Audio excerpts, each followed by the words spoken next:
욥기 1장 4절, 5절, 2절 말씀만 보겠습니다.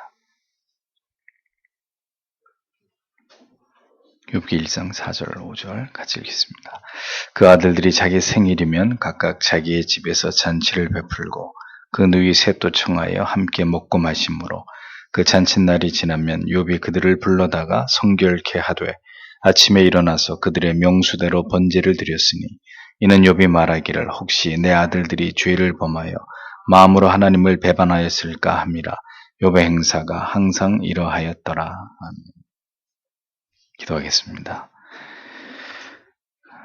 주님, 오늘도 성경의 말씀을 펼쳐서 우리가 그 말씀 안에서 하나님의 뜻을 깨닫기 원하고 이 말씀을 우리에게 왜 주셨는지를 우리가 분명히 깨달아 알기를 소원합니다. 이 시간에 또 하나님의 말씀을 들으며 하나님 앞에 간구하기 위하여 발걸음을 예배당으로 옮긴 하나님의 백성들, 성도님들을 하나님 기억하여 주시고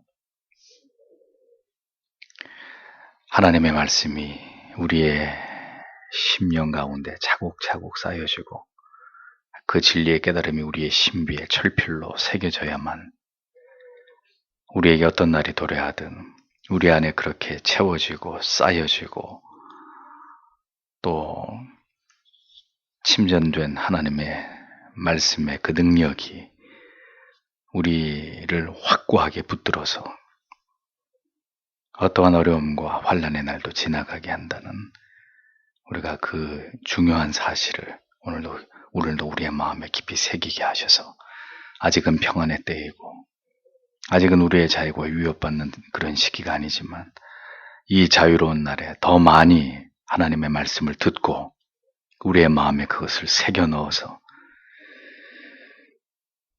어떤 가운데서도 우리의 믿음을 지켜낼 수 있는 준비들을 착실히 해나가는 저희들이 되도록 하나님 도와주시옵소서.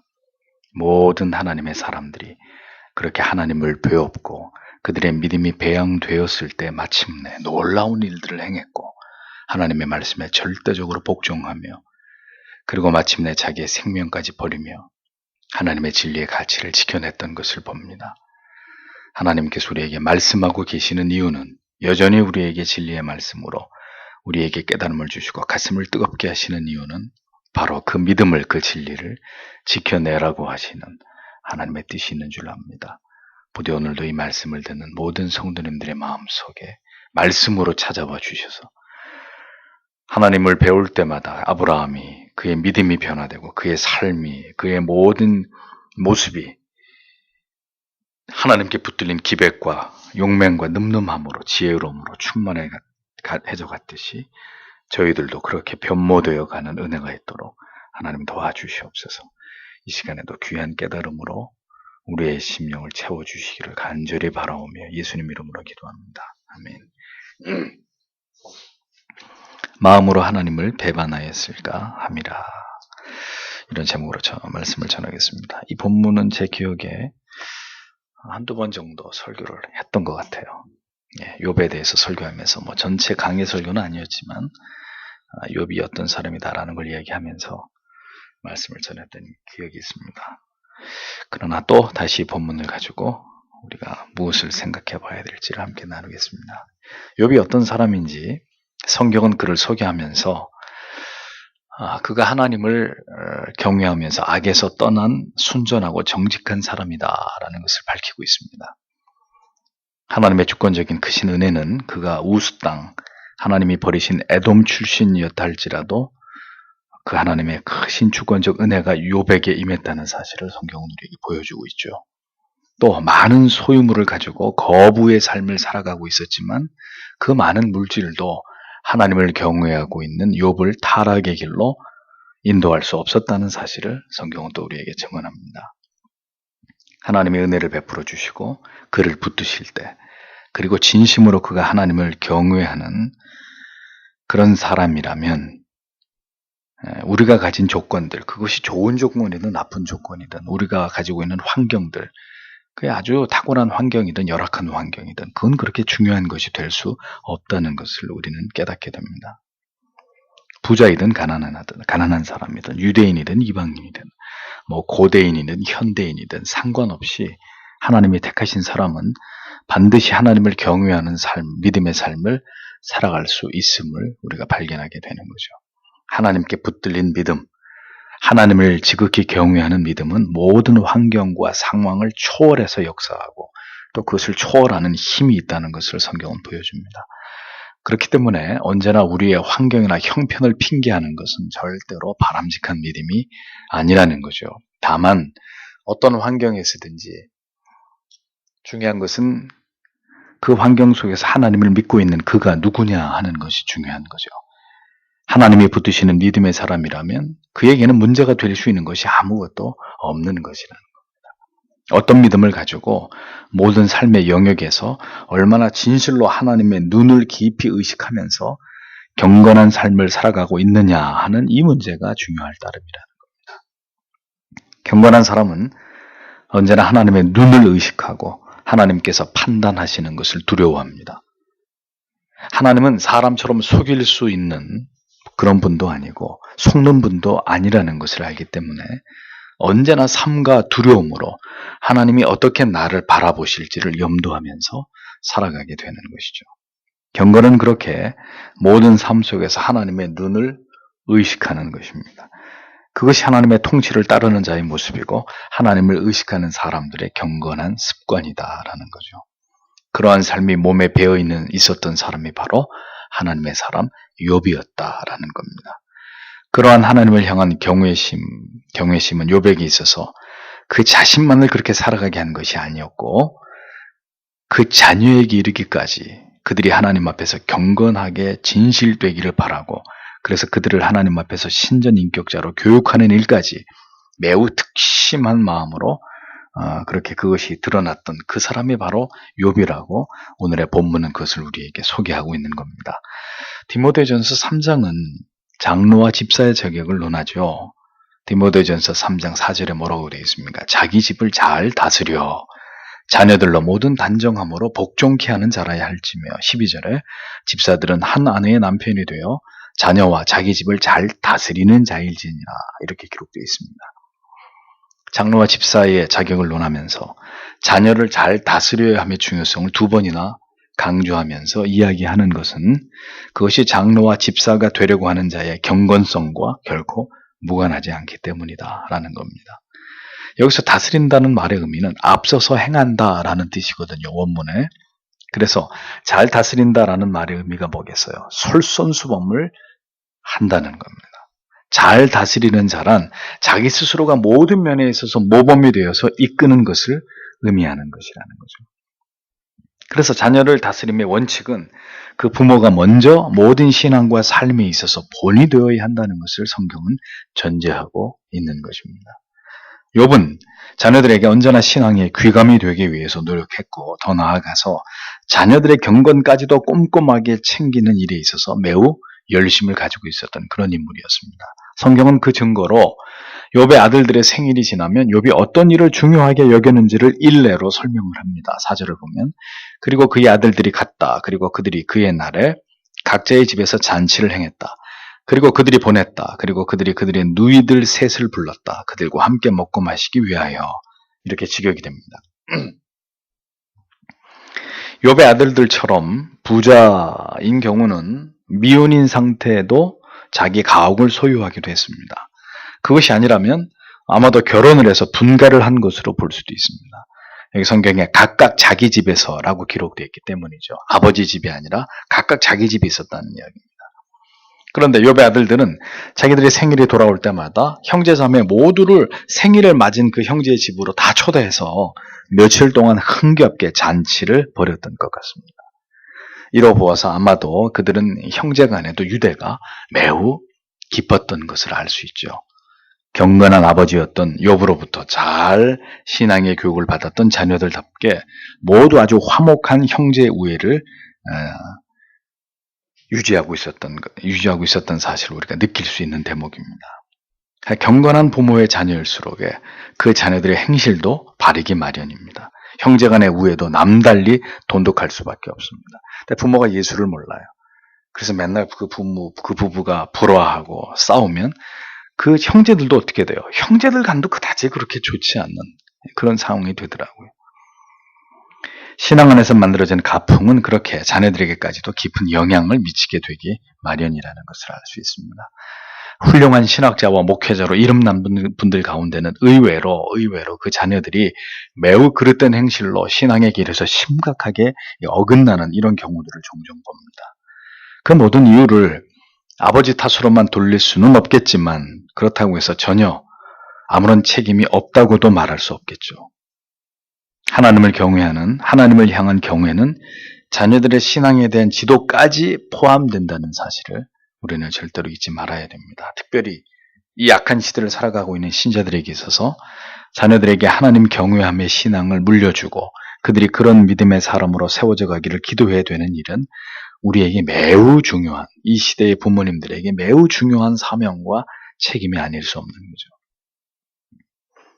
믿음의 부모님들, 교회에서 직분을 받을 자들의 자녀들의 신앙과 그들의 삶의 경건의 문제까지 성경이 직접적으로 언급하고 있는 이유는 바로 그 때문입니다. 경건은 되물림되고 당대뿐만 아니라 다음 세대까지 깊이 영향을 미친다는 것을 우리에게 기억하게 하려고 하는 거죠. 욥의 자녀들은 이렇게 특별한 날 잘 모이기를 좋아했던 그들이었기 때문에 어떻게 됩니까? 후에 그들이 한자리에서 모두 죽임을 당하는 그런 끔찍한 일을 겪게 된 것이 아닌가 이렇게 추측이 됩니다.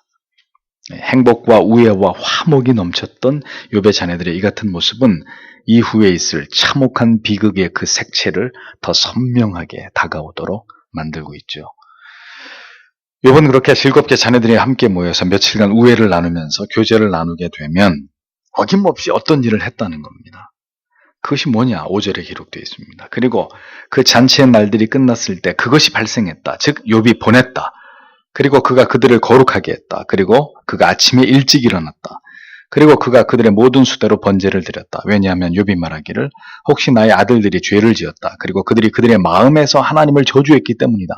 이와 같이 욥이 그 모든 날들을 행했다. 이렇게 되어 있습니다. 욥은 언제나 이러한 즐거운 자녀들의 생일의 그 잔칫날들이 지나가고 나면 즉시 성경을 보면 와우 접속사로 되어 있는데 그 날이 지나고 한참 있다가 그렇게 하는 것이 아니라 아주 즉시 그 일이 끝나자마자 습관처럼 어떤 일을 했다는 거예요. 그리고 그 일을 행하기 위해서 그는 항상 아침에 일찍 일어났다고 성경이 기록되어 있습니다. 아침에 일찍 일어나는 사람 또 있죠. 누구? 아브라함의 100세에 얻은 아들 이삭을 모리아산에서 하나님께 바치려 하던 그날에도 아브라함은 성경에 일찍 일어났다고 되어 있습니다. 성경이 그 정확한 시각까지 이렇게 기록하고 있는 이유가 무엇 때문일까요? 욥도 새벽 일찍 일어나서 아들들을 위한 번제를 드리는 일에 서둘렀고 아브라함도 아들을 바치는 일에 일찍 일어났다. 성경이 이런 걸 왜 기록하고 있을까요? 언제나 하나님의 뜻을 행하는 일에 있어서 아브라함도 욥도 결코 이것을 미루거나 주저하지 않고 즉시 신속하게 딴 마음에 들기 전에 하나님 앞에서 그 일을 즉각적으로 행하고자 했다는 그들의 그 열심을, 그 하나님을 향한 분명한 중심을 성경이 놓치지 않고 우리에게 보여주기 위함이죠. 욥은 결코 시간을 지체하거나 이런 일들을 건너뛰는 법이 없었습니다. 그는 즉시 즐거운 날이 지나가자마자 아들들을 위해서 이 일을 준행했다는 거죠. 그것은 흥겨운 잔칫날들 중에 혹시라도 아들들이 하나님께 죄를 범했을까 해서 죄를 범했다는 게 아니에요. 죄가 저질러졌기 때문에 그렇게 한 게 아니라 혹시라도 저질러졌을까 해서 그들의 수대로 죄를 사하기 위한 번제를 하나님께 드렸다는 겁니다. 이걸 누가 봤을까요? 아들들이 항상 봤겠죠. 그 자녀들의 기억에 깊이 각인됐을 것입니다. 아버지가 우리 생일 잔치만 끝나면 새벽처럼 일어나서 우리를 위해서 번제를 드렸다. 자식들이 그걸 다 보면서 자랐을 거라는 거죠. 그것 자체가 바로 자녀들에게 큰 교육이었고 그들 또한 하나님 앞에서 경건한 사람들로 이렇게 자라가게, 세워가게 하기 위한 욥의 탁월한 경건의 노력이었다는 것을 우리는 깨닫게 됩니다. 그러니까 욥의 이 하나님에 대한 경건, 경외심은 이토록 남다른 것이었다는 거예요. 남다른 것.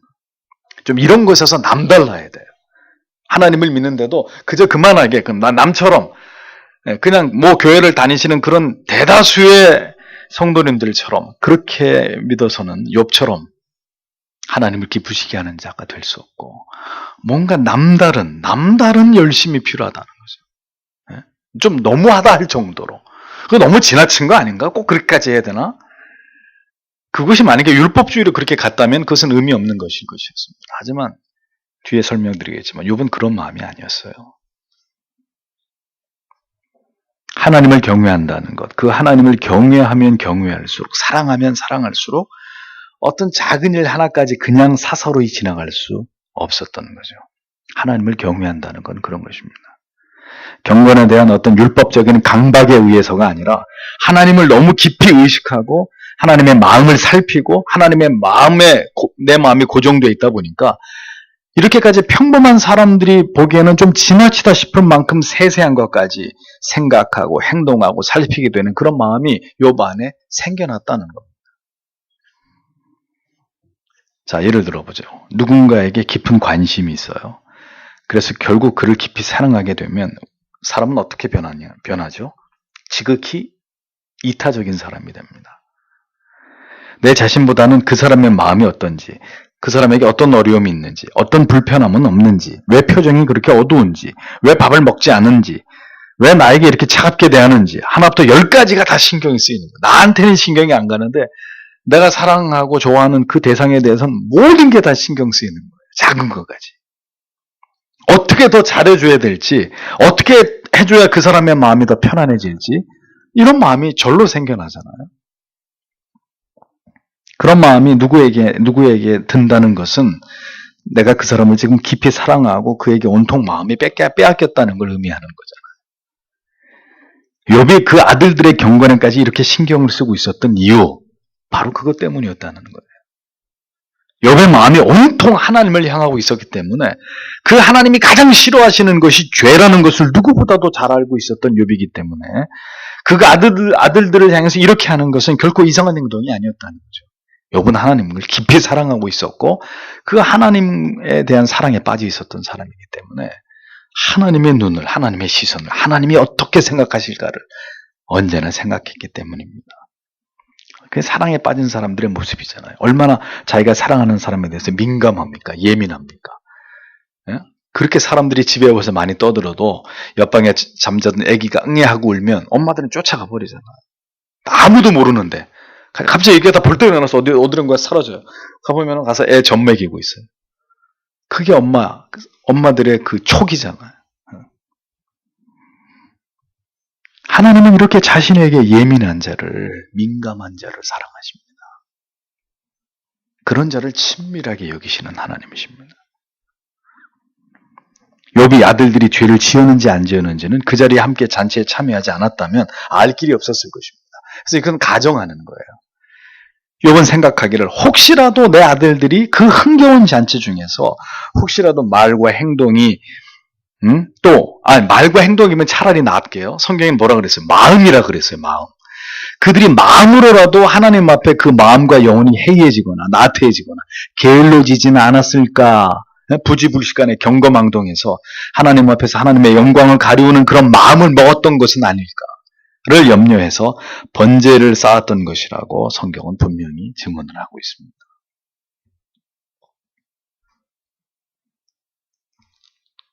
욥은 잠시라도 하나님을 향해서 그런 마음을 가진 것조차도 하나님을 향한 배반으로 간주했다는 거예요. 원문에서 경멸하다라는 그런 의미로 무의식 중에서라도 하나님을 경홀히 여기는 생각이나 마음을 먹을 수 있었다. 욥이 그렇게 판단했다는 거예요. 욥의 경건은 자녀들의 영혼 하나하나를 염려하고 걱정하고 그들이 혹시나 저질렀을 수 있는 그런 죄에 대한 지극한 관심으로 나타나고 있습니다. 욥이 얼마나 하나님 보시기에 완전하기 위해서 각별한 노력을 기울였던 사람이었는지는 이 한 가지만 보아도 충분히 알 수 있는 거죠. 왜 다음 세대가 지금 무너져가고 있습니까? 우리의 자녀들의 신앙이 왜 바르게 세워지지 않고 있습니까? 우리는 이 점에 대해서 깊이 우리 자신을 돌아보면 필요한 거예요. 욥과 같이 자신과 그 자녀에게 이르기까지 그들의 영혼에 대해서 혹시 지었을지 모를 죄에 대해서 깊이 마음을 쓰는 그런 믿음의 부모님들이 이 시대에 얼마나 되겠습니까? 아이들이 수학여행을 갔다 오든지 어디 정말 친구 집에 친구가 생일 잔치에 초대해서 갔다 왔다 그러면 불러다 놓고 혹시나 죄진 일 없느냐, 너 아이들하고 혹시 게임방에 가서 오락을 한 건 아니냐, 노래방에 가서 노래한 거, 혹시라도 친구들이 술을 먹은 건 아니냐, 그런 걸 시시콜콜 자네들을 세워놓고 물어보고, 그래서 혹시 그랬다면 그것을 회개하게 만들고, 그 정도까지 열심을 가지고 자네들의 경건에 대해서 터치하는 그런 부모님들이 많을까요?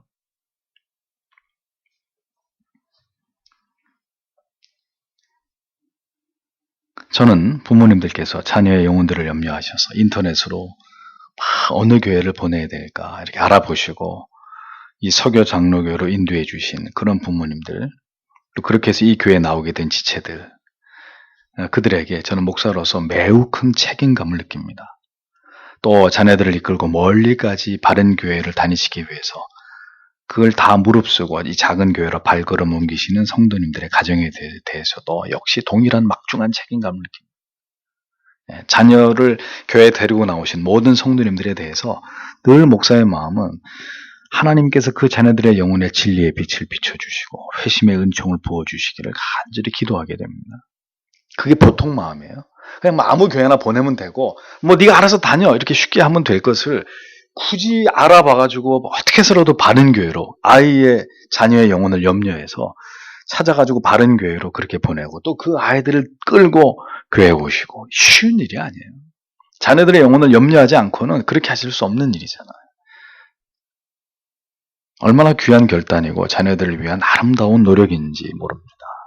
믿음의 부모님들은 그렇게 자녀들의 영혼을 가장 귀하게 여기고 우리 자녀들이 바른 진리의 꼴을 먹고 회심을 경험하고 거듭난 성도로 하나님을 기쁘게 하는 삶을 살아가는 일에 매우 열심히 그 일에 노력을 다해야 되는 것입니다. 학교를 위해서 이사를 하는 경우는 봤어요. 근데 교회 때문에 이사하는 경우는 거의 못 봤어요. 그러나 이제는 이 시대에는 바른 교회에서 바른 말씀을 듣게 하기 위해서 그런 결정을 내려야 되는 때가 이제 됐는지 모릅니다. 이제는 자녀들의 경건과 하나님을 가까이 하는 신앙을 위한 어떤 특별한 결단이 없이는 올바른 믿음을 지키기 점점 더 어려운 시대가 되어져 가고 있잖아요. 모든 보고 듣는 것이 다 죄악이고 하나님을 멀리하게 만드는 매개물들로 홍수를 이루고 있는 이 세상에서 경건에 대한 욥과 같은 그런 특심이 없다면 우리 자신뿐만이 아니라 우리 자녀들의 영혼의 경건은 물 건너간 일이 될 수밖에 없는 거예요. 누가 그렇게 경건의 문제, 이 문제에 대해서 이렇게 욥이 가졌던 그 특심한 마음처럼 그런 마음을 가지고 자기와 가정과 교회를 돌아보느냔 말이죠. 우리는 자녀들의 영혼을 위해서 기도해야 합니다. 우리는 다시 욥의 그 경건에 대한 열심을 오늘 우리에게도 주시기를 기도하면서 다시 경건의 능력을 회복하고 복구하는 일에 더 늦기 전에 모든 노력을 다해야 합니다. 하나님을 신앙함에 있어서 경건을 추구함에 있어서 내 자신만을 생각하는 것은 위선입니다. 참된 신앙은 절대 그럴 수 없습니다. 나만 잘 믿으면 되고 니들 믿으면 니들이 알아서 믿으면 그런 건 없습니다. 그건 가식입니다. 진정한 경건은 하나님을 경외하는 내 가정, 내 자녀, 내 교회를 모두 묶어서 함께 생각하고 염려하는 것입니다. 자신의 신앙의 상태에 대해서 무관심하면 어떻게 되겠어요? 결국 자식의 신앙의 상태에 대해서도 무관심하게 돼요. 자식의 신앙의 상태에 대한 무관심은 자녀의 죄를 결국 방조하고 방치하게 되는 것으로 그것은 믿는 부모님의 직무유기가 되는 거죠. 우리들의 자녀들이 어떤 마음으로 학교를 다니고 교회를 오고 친구들을 만나고 이 세상을 살아가고 있는지 만약에 믿음의 부모님들께서 그것을 모르신다면 그것은 곧 경건한 부모님의 사명을 망각하고 계신 것이고 부모의 직무를 태만하게 여기고 계시는 죄가 되는 것입니다. 그렇게 자녀의 영혼에 대해서 무관심한 것은 내 자신의 영혼에 대해서 내가 무관심하기 때문이고 나아가서 내 자신의 경건에 대해서 그리고 하나님에 대해서 무관심하고 내 영혼이 둔감해졌기 때문이라는 거예요. 그러니까 내 자신의 삶의 경건에 대해서도 신경을 안 쓰는데 뭘 자녀까지 신경 쓰고 이게 가능해지겠습니까? 총체적으로 다 같이 무너지는 게 되는 거죠. 자녀들의 영혼에 대한, 그들의 경건에 대한 이 같은 지대한 열심이 있었기에 하나님께서 그 모든 자녀들의 생명을 취하셨을 때도 욥은 하나님을 원망하지 않았던 겁니다. 그것이 자녀들이 하나님께 복을 받기 위한 동기가 아니라 진정 하나님을 경외하는 일이었기 때문에 욥은 자식들을 데려가신 하나님께 어떤 불평도 하지 않았습니다. 만약에 욥이 자녀들에게 그런 특심을 가지고 그들의 경건을 신경 쓴 것이 그들이 복을 받기 위한 것이었다면, 그들이 하나님 앞에 아주 큰 복을 받아서 성공하는 삶을 살아가기 위한 필요 조건으로 그렇게 경건한 척 했던 것 같으면 자녀들이 다 죽었을 때 욥은 하나님을 저주했을 것입니다. 욥이 자녀들의 경건에 신경을 쓴 것은 자녀들을 위한 것이 아니라 하나님의 영광을 위한 일이었기 때문에 하나님이 그 자녀들을 다 취하여 가도 주시니도 여호와시오, 취하여 가시니도 여호와시다.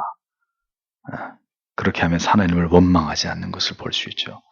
오늘도 우리는 하나님을 위하는 것 같지만 정작은 나와 내 자신을 위해서 하나님께 기도하는 경향이 있죠. 잘 생각해 보셔야 합니다. 진정 하나님을 위해서 기도하는 것인지, 나와 우리 자녀들을 위해서 기도하는 것인지, 진정 하나님의 영광을 위한, 하나님 때문에 드리는 기도인지, 아니면 우리와 우리 자녀들을 위해서, 그들의 삶을 위해서, 그들의 보다 나은 생애를 위해서 드리는 기도인지를 분별할 필요가 있다는 거예요. 스테판 차녹은 자신의 거듭남을 위해서 기도하는 일조차도 자신을 위한 것이 되어서는 안 되고 하나님을 위한 것이어야 한다고 거듭남의 본질에서 이야기하고 있잖아요. 모든 것은 우리와 우리 자녀들을 위한 것이 아니라 하나님을 경외하기에, 그분은 거룩하신 분이시고 우리가 거룩하시기를 원하는 분이시기에 우리가 그렇게 하나님을 경외해야 한다는 것입니다.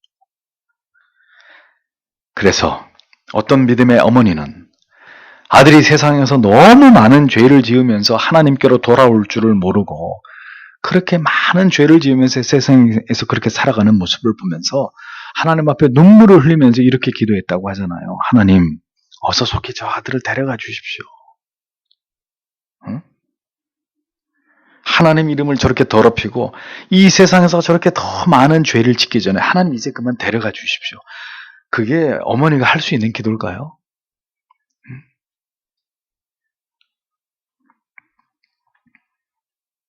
참, 근데 그렇게 기도할 수 있는 그런 기도가 정말 믿음의 기도죠. 정말 하나님을 향해서 하는 기도죠. 데려가 달라고 하나님, 더 죄 짓기 전에.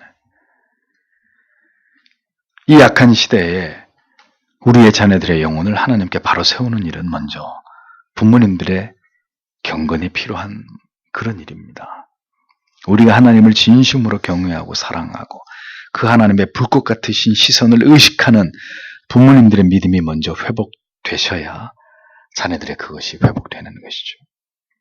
부디 하나님께서 그렇게 우리의 영혼을, 그리고 우리 자녀들과 우리 가정과 우리 교회의 모든 지체들의 영혼을 하나님께서 사로잡아 주시고 더욱 하나님만을 깊이 의식하면서 하나님께 더 민감해지는 그런 자녀 되게 해주시기를 오늘도 우리는 하나님 앞에 기도해야 될 것입니다. 기도하겠습니다.